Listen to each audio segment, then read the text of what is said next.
Semua berawal dari Wuhan, menyebar kemana-mana tanpa pemberitahuan, melampaui batas-batas negara dan jabatan, memapar segala bangsa tanpa ampun. Hari-hari ini penuh kekhawatiran. Doa-doa terbaik terus dipanjatkan.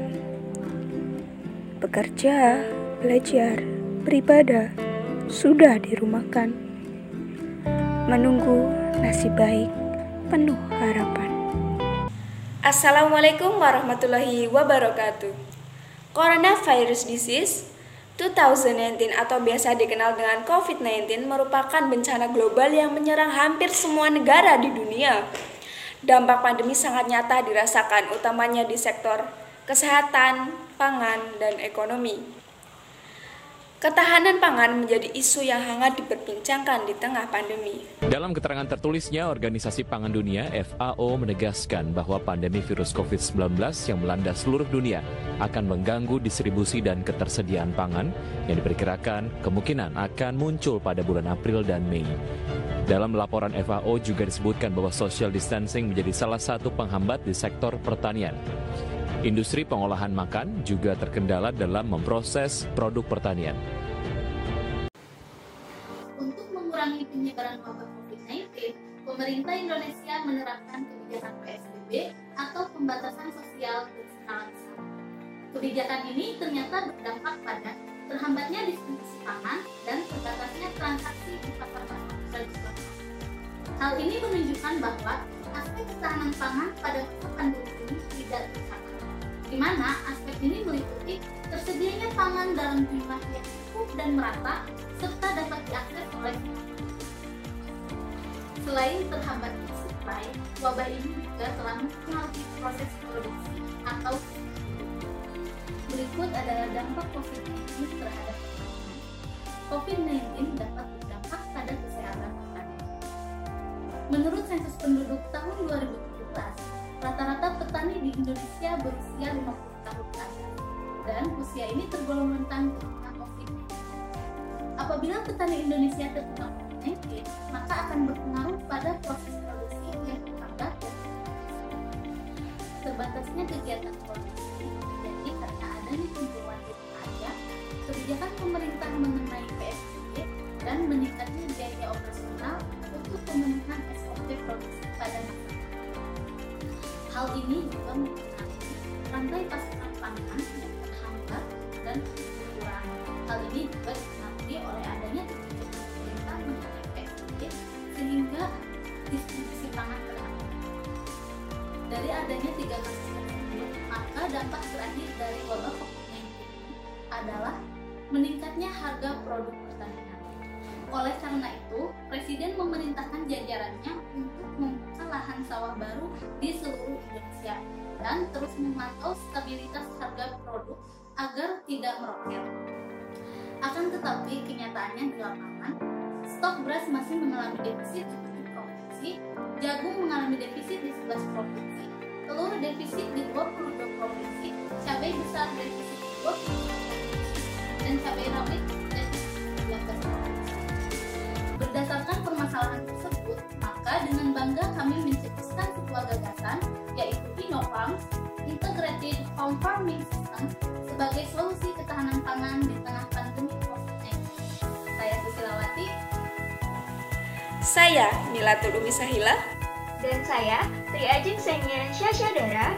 Kami dari IPB University, Inspiring Innovation with Integrity. Metode yang digunakan dalam karya tulis ilmiah ini adalah analisis deskriptif. Analisis ini bertujuan menjelaskan, mendeskripsikan, serta mengidentifikasi permasalahan yang telah dikemukakan sebelumnya.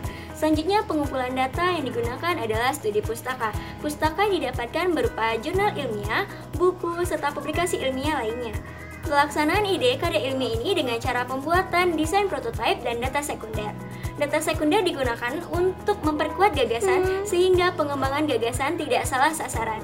Ide ini akan dianalisis menggunakan analisis eksploratif sehingga terimplementasi dengan baik.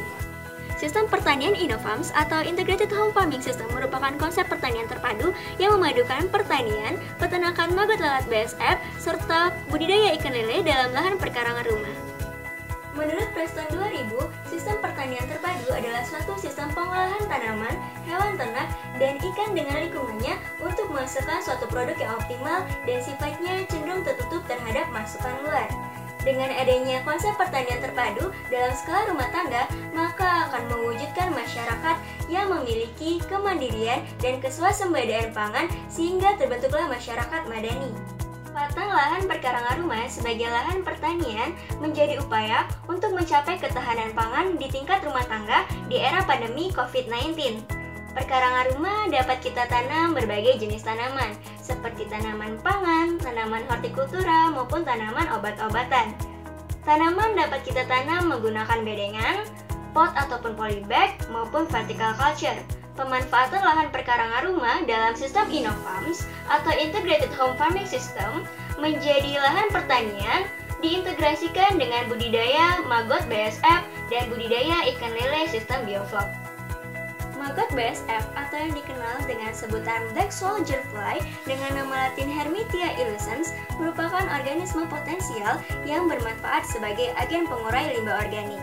Selain itu, maggot BSF juga berperan atau dapat berperan sebagai sumber protein yang tinggi dan dapat dijadikan sebagai pakan alternatif ternak, baik itu hewan unggas ataupun ikan.